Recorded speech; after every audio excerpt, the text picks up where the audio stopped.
At least 2 are dead and 32 are missing after a powerful earthquake rocked northern Japan, with reports of collapsed buildings and people trapped.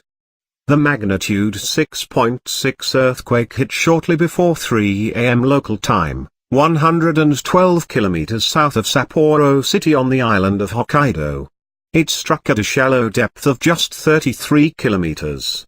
Dozens of aftershocks have already been felt, with many magnitude 5 or higher and some lasting more than 30 seconds at a time.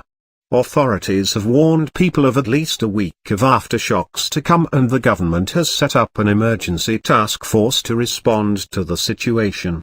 Public broadcaster NHK reported the first confirmed fatality and said 120 people had also been injured after the 6.7 magnitude quake. The number missing had earlier been put at 19. All the missing are from the small town of Atsuma, with 5 people thought to be buried under the rubble caused by major landslides in the area. Aerial footage showed dozens of landslides exposing barren hillsides near Atsuma, with mounds of reddish earth and fallen trees piled up at the edge of green fields.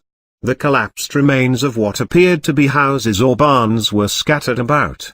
Chief Cabinet Secretary Yoshihide Suga told local media more than 800 landslides have been reported. Rescue workers are evacuating the town's residents by helicopter. Japan's disaster management agency FDMA said at least 2 homes had collapsed in Sapporo, the capital of Hokkaido Prefecture with a population of nearly 2 million people. Sewage had flooded into some streets.